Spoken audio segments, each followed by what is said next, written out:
కృష్ణా గోదావరి జలాలు ప్రాజెక్టులపై చర్చ జరుగుతోంది. కాంగ్రెస్ ప్రభుత్వంపై పోరుకు సమావేశంలో భవిష్యత్ కార్యాచరణ ఈ నెల 19న కేసీఆర్ అధ్యక్షతన బీఆర్ఎస్-ఎల్పీ సమావేశం జరగనుంది. మధ్యాహ్నం 2 గంటలకు తెలంగాణ భవన్లో సమావేశం.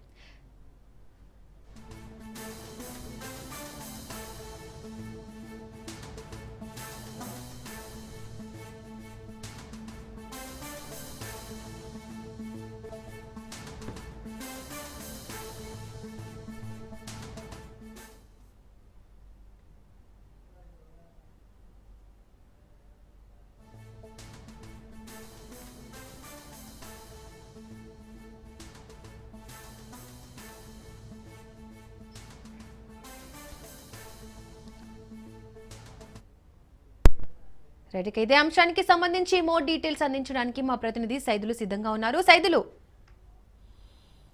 దీపిక, కేసీఆర్ అధ్యక్షతన అంటే చాలామంది ఎంతో ఆసక్తిగా ఎదురు చూసే అంశం అసలు కేసీఆర్ ఎప్పుడు బయటకు వస్తారు, ఏం మాట్లాడతారు, ఏం చెప్పబోతారు అన్నది కూడా రాష్ట్రంలో ఉన్నటువంటి ఒకటే రాష్ట్రం కాదు, రెండు తెలుగు రాష్ట్రాల్లో కూడా ఎంతో ఆసక్తిగా ఉంటుంది.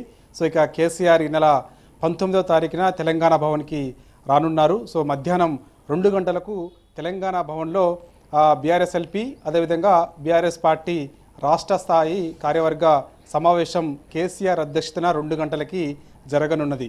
సో ఇక ఆ సమావేశంలో కేసీఆర్ అనేక అంశాలపైన చర్చిస్తారని చెప్పేసి కూడా మనకి సమాచారం అందుతుంది. ముఖ్యంగా ఈ యొక్క సమావేశం ముఖ్య ఉద్దేశం ఏంటంటే కృష్ణా గోదావరి జలాలకు సంబంధించి బీఆర్ఎస్ పార్టీ 10 ఏళ్ల అధికారంలో ఉన్నప్పుడు చేసినటువంటి అభివృద్ధి ఏంటి, ముఖ్యంగా అంటే ఇటు కృష్ణా నీటి వాటా విషయంలో ఆనాడు బీఆర్ఎస్ పార్టీ అధికారంలో ఉన్నప్పుడు తెలంగాణకి రావాల్సినటువంటి నీటి హక్కులు కానీ, అదేవిధంగా కృష్ణా బేసిన్పై ప్రాజెక్టులకు సంబంధించినటువంటి నిర్మాణాలు కానీ అవి ఎంతవరకు పూర్తి అయ్యాయి, అవి పూర్తి కావడం వల్ల మనకి ఏ జిల్లాలకు లబ్ధి చేకూరుతుంది ఏంటి అనే దానిపైన కూడా చర్చ. దాని తర్వాత ఇక అంటే ఆల్రెడీ జరిగినటువంటి పనులకు సంబంధించి సో ఇక బీఆర్ఎస్ పార్టీ 10 ఏళ్ళు చేసినటువంటి పనులు ఏవైతే ఉన్నాయో ముఖ్యంగా గోదావరి జలాలపైన సంబంధించి కానీ ఆ ప్రాజెక్టులకు సంబంధించి కానీ అదేవిధంగా కృష్ణా జలాలకు సంబంధించినటువంటి ప్రాజెక్టులపైన కూడా బీఆర్ఎస్ పార్టీ చేసింది ఏంటి అధికారంలో ఉన్నప్పుడు, ఇప్పుడు కాంగ్రెస్ పార్టీ తెలంగాణ రాష్ట్రంలోకి అధికారంలోకి వచ్చిన తర్వాత ఎందుకు ఇంత నిర్లక్ష్యం వహిస్తుంది, దానికి గల కారణాలు ఏంటి, ఎందుకు ఈ విధంగా చేస్తుందనే దానిపైన కూడా పార్టీలో చర్చ జరగనుంది. సో తర్వాత మీడియా సమావేశం కూడా ఉంటుందని అంటున్నారు. చూడాలి మరి కేసీఆర్ ఒకవేళ మీడియా సమావేశం నిర్వహిస్తే ఏం మాట్లాడతారన్నది కూడా కొంత ఆసక్తి. లేకపోతే పార్టీలో చర్చించినటువంటి అంతర్గత విషయాలకు సంబంధించి బీఆర్ఎస్ వర్కింగ్ ప్రెసిడెంట్ కేటీఆర్ ఈ నెల 19వ తారీఖు రోజు తెలంగాణ భవన్లో మధ్యాహ్నం 2 గంటలకి బీఆర్ఎస్-ఎల్పీ అదేవిధంగా బీఆర్ఎస్ పార్టీ కార్యవర్గ సమావేశం ముగిసిన తర్వాత మీడియాతో మాట్లాడే అవకాశం అయితే చాలా స్పష్టంగా కనిపిస్తుంది. ఎందుకంటే ఇప్పుడు పాలమూరు రంగారెడ్డి ప్రాజెక్టుకు సంబంధించి కాంగ్రెస్ పార్టీ నిర్లక్ష్యం కారణంగా పూర్తిగా ఎండిపోయే పరిస్థితి వచ్చింది. ముఖ్యంగా మహబూబ్నగర్, నల్గొండ, రంగారెడ్డి జిల్లా ప్రజలకు ఎంతో ఉపయోగకరమైంది కాబట్టి చాలా నిర్లక్ష్యం వహిస్తున్నారు. సో ఆ ప్రాజెక్టు బీఆర్ఎస్ పార్టీ అధికారంలో ఉన్నప్పుడు చాలా స్పీడ్గా పనులు చేయించాము, కానీ ఇవాళ కాంగ్రెస్ పార్టీ అధికారంలోకి వచ్చిన తర్వాత చాలా నిర్లక్ష్యం వహిస్తుంది. ఎందుకంటే పాలమూరు రంగారెడ్డి ప్రాజెక్టు సంబంధించి దాదాపుగా 80 నుంచి 90% బీఆర్ఎస్ పార్టీ టైంలోనే పనులు పూర్తయ్యాయి. మరో 10% పూర్తవుతే చాలామంది ఈ 3 జిల్లాలకు కూడా ఎంతో ప్రయోజనం ఉంటుంది. కాబట్టి కానీ బీఆర్ఎస్ పార్టీకి పేరు వస్తుందన్న ఒక దురుద్దేశంతో కాంగ్రెస్ పార్టీ చాలా నిర్లక్ష్యం వహిస్తుందని చెప్పేసి కూడా ఈ యొక్క సమావేశంలో చర్చించే అవకాశం కనిపిస్తుంది. ఇక ముఖ్యంగా కేంద్రం నుంచి రావాల్సినటువంటి నిధుల విషయంలో కూడా మన తెలంగాణ రాష్ట్రంలో ఉన్నటువంటి కాంగ్రెస్ ఎంపీలు అదేవిధంగా బీజేపీ ఎంపీలు, కాంగ్రెస్ పార్టీ నుంచి 8 మంది ఎంపీలు ఉన్నారు, బీజేపీ పార్టీ నుంచి 8 మంది ఎంపీలు ఉన్నారు. సో వీళ్ళందరూ కూడా కేంద్రం చాలా నిర్లక్ష్యం వహిస్తున్నారు. తెలంగాణ రాష్ట్రానికి రావాల్సిన నిధుల విషయంలో ఎన్నడూ కూడా పార్లమెంట్లో నిలదీయలేదు. కాబట్టి ఖచ్చితంగా ఇటు ఒత్తిడి తెచ్చేందుకు అంటే మనకి తెలంగాణ రాష్ట్రానికి రావాల్సినటువంటి నిధుల విషయంలో కేంద్రం పైన ఒత్తిడి తేవాలంటే ఏం చేయాలని దానిపైన కూడా ఈ యొక్క బీఆర్ఎస్-ఎల్పీ అదేవిధంగా బీఆర్ఎస్ పార్టీ కార్యవర్గ సమావేశంలో కేసీఆర్ అధ్యక్షతన ఈ నెల 19వ తారీఖు తెలంగాణ భవన్లో మధ్యాహ్నం 2 గంటలకు ఈ అంశాలపైన చర్చ చేసే అవకాశం కూడా ఉంది. ఇక మిగిలిన అంశాలకు సంబంధించి ఒకసారి చూస్తే ఇక ముఖ్యంగా నీటి జలాలపైన ఎక్కువగా చర్చ జరిగే అవకాశం కూడా కనిపిస్తుంది.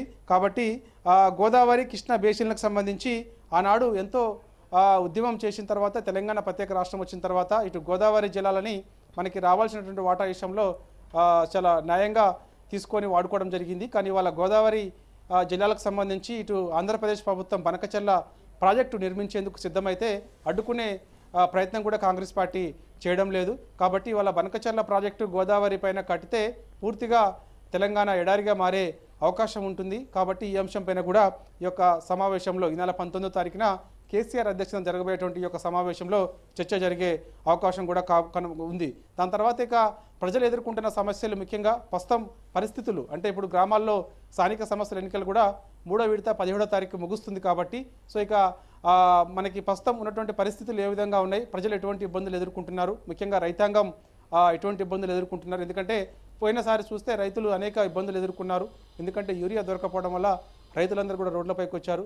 ఆనాడు బీఆర్ఎస్ పార్టీ 10 ఏళ్ల పాటు అధికారంలో ఉన్నప్పుడు అటువంటి పరిస్థితి లేకపోతుండే. కానీ ఇవాళ కాంగ్రెస్ పార్టీ అధికారంలోకి వచ్చిన తర్వాత రైతులను నిర్లక్ష్యం చేసింది, రైతులకు అనేక హామీలు ఇచ్చింది, మోసం చేసిందనే విషయాలపైన కూడా ఈ యొక్క బీఆర్ఎస్ఎల్పీ సమావేశంలో కేసీఆర్ అధ్యక్షతన జరగబోయేటువంటి 19వ తారీఖు జరగబోయేటువంటి సమావేశంలో చర్చ జరిగే అవకాశం కూడా ఉంది. అదేవిధంగా మనకి ఈ యొక్క శీతాకాల సమావేశాలు కూడా ఉండే అవకాశం ఉన్న నేపథ్యంలో ప్రభుత్వానికి సంబంధించి ఈ మధ్యకాలంలో చూసాం మనము హైదరాబాద్ పరిధిలో దాదాపుగా 9,000కు పైగా ఉన్నటువంటి ప్రభుత్వ భూములని పప్పు బెల్లాలా కొందరికి పారిశ్రామికవేత్తలకు కట్టబెట్టే ప్రయత్నం కాంగ్రెస్ పార్టీ చేస్తుంది అనేది బీఆర్ఎస్ పార్టీ ప్రధాన ఆరోపణ.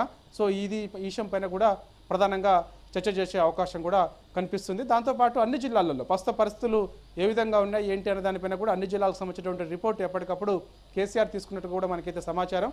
దానికి సంబంధించి ఆయా నేతలతోటి కేసీఆర్ వివరాలని అడిగి తెలుసుకునే అవకాశం కూడా కనిపిస్తుంది. కాబట్టి ప్రధానంగా చూస్తే పాలమూరు రంగారెడ్డి జిల్లాకు సంబంధించినటువంటి ప్రాజెక్టు దాదాపుగా 80 నుంచి 90% పూర్తయినప్పటికీ కూడా 10% పనులు పూర్తి చేస్తే ఎంతో ఉపయోగకరం ఉన్నప్పటికీ కూడా ఎందుకు నిర్లక్ష్యం చేస్తుంది అనే దానిపైన కూడా చర్చించి ఖచ్చితంగా రాష్ట్ర ప్రభుత్వం పైన ఒత్తిడి తెచ్చేందుకు అందుకు ఏం చేయాలి అనే దానిపైన కూడా నేతలకు కేసీఆర్ దిశ నిర్దేశం కూడా చేసే అవకాశం అయితే కనిపిస్తుంది. అదేవిధంగా ఈ మధ్యకాలం చూసామన్న పాలమూరు రంగారెడ్డి ఎత్తిపోతల ప్రాజెక్టుకు సంబంధించి 91 టీఎంసీలు ఆనాడు బీఆర్ఎస్ పార్టీలు ఉన్నప్పుడు 91 టీఎంసీలు ఖచ్చితంగా అవసరం అని చెప్పేసి అంటే నేడు కాంగ్రెస్ పార్టీ అధికారంలోకి వచ్చిన తర్వాత 45 టీఎంసీలు ఇస్తే చాలు పాలమూరు రంగారెడ్డికి అనే దానిపైన హామీ ఇచ్చింది. కాబట్టి దీనివల్ల తీవ్రంగా అన్యాయం జరుగుతుంది తెలంగాణకు అనేది ఈ విషయం పైన కూడా చర్చకు వచ్చే అవకాశం ఉంది. ఎందుకంటే మనకి రావాల్సినటువంటి నీళ్లు ఎంతవరకు అవసరం ఏంటనే దానిపైన కూడా ప్రధానంగా చర్చించాలి. కానీ ఇవాళ నిర్లక్ష్యం వహిస్తుంది కాంగ్రెస్ పార్టీ అనేది కూడా ప్రధానంగా బీఆర్ఎస్ పార్టీ ఆరోపణ అయితే చేస్తున్నటువంటి పరిస్థితి కనిపిస్తుంది. కాబట్టి సో ఇక ఆంధ్రప్రదేశ్ రాష్ట్రం గోదావరి కృష్ణా జలాలకు సంబంధించినటువంటి కొల్లగొడుతున్న అంశం పైన కూడా చర్చించే అవకాశం ఉంది. సో ఇక ఈ సమావేశం ముఖ్య ఉద్దేశం దీపిక ఖచ్చితంగా ఓన్లీ ఆ నీటి జలాలపైన ఎక్కువగా అదేవిధంగా రైతాంగం పడుతున్నటువంటి సమస్యలు ప్రస్తుతం పల్లెల్లో ఉన్నటువంటి పరిస్థితులు ఏ విధంగా ఉన్నాయి అనే దానిపైన అదేవిధంగా హైదరాబాద్లో ఉన్నటువంటి పరిస్థితి ప్రస్తుతం ఎందుకంటే మొత్తం దాదాపుగా మనకి 9,000కి పైగా ఉన్నటువంటి ప్రభుత్వ భూములని మనకు కొందరు పారిశ్రామికవేత్తలకు మనకి కట్టబెట్టేందుకు హిల్ టిపి పాలసీ రాష్ట్ర ప్రభుత్వం తీసుకొచ్చింది. సో ఆ పాలసీ వల్ల జరిగే నష్టం ఏంటనే దానిపైన కూడా మనకి ఈ నెల 19న కేసీఆర్ అధ్యక్షతన జరిగేటువంటి ఆ సమావేశంలో చర్చకు వచ్చే అవకాశం కూడా కనిపిస్తుంది. కాబట్టి ఈ యొక్క సమావేశంలో బీఆర్ఎస్ వర్కింగ్ ప్రెసిడెంట్ కేటీఆర్తో పాటుగా సీనియర్ నేతలు మాజీ మంత్రి హరీష్ రావు అదేవిధంగా మాజీ మంత్రులు నిరంజన్ రెడ్డి, జగదీష్ రెడ్డి, పువ్వాడ అజయ్, అదేవిధంగా సత్యవతి రాథోడ్, జోగు రామన్న, అదేవిధంగా అందరూ నేతలందరూ కూడా ఇప్పుడు ప్రస్తుతం ఉన్నటువంటి బీఆర్ఎస్ పార్టీకి చెందినటువంటి ఎమ్మెల్యేలు కానీ అదేవిధంగా ఎమ్మెల్సీలు కానీ మాజీ కార్పొరేషన్ చైర్మన్లు కానీ అదేవిధంగా జిల్లా పార్టీ అధ్యక్షులు వీళ్ళందరూ కూడా సమావేశానికి హాజరవుతారు. సో ఇక ఒక కార్యాచరణ కూడా సిద్ధం చేసేందుకు బీఆర్ఎస్ పార్టీ సిద్ధమవుతుంది. ఎందుకంటే కేసీఆర్ అసలు ఎప్పుడు వస్తారు, ఏం మాట్లాడబోతారు, ఏం చెప్పబోతారు అన్నది కూడా ఆసక్తి. కాబట్టి ఖచ్చితంగా ఇప్పుడు కేడర్ కూడా ఎంతో ఉత్సాహంగా ఉంది. ఎందుకంటే స్థానిక సంస్థల ఎన్నికల్లో కూడా బీఆర్ఎస్ పార్టీ హవా కొనసాగుతుంది. మొదటి విడతలో జరిగినటువంటి ఎన్నికల్లో కూడా బీఆర్ఎస్ పార్టీ హవా కొనసాగింది. సో ఈరోజు రెండో విడత. సో ఆల్రెడీ పోలింగ్ కూడా ముగిసింది. సో మనకి సాయంత్రం 7-8 గంటలకల్లా రెండో విడతలో భాగంగా 4,332 గ్రామ పంచాయతీలకు ఎన్నికలు జరిగాయి. కాబట్టి అందులో కాంగ్రెస్ పార్టీ ఎన్ని గెలిచింది, బీఆర్ఎస్ పార్టీ ఎన్ని గెలిచిందని కూడా స్పష్టత వచ్చే అవకాశం ఉంది.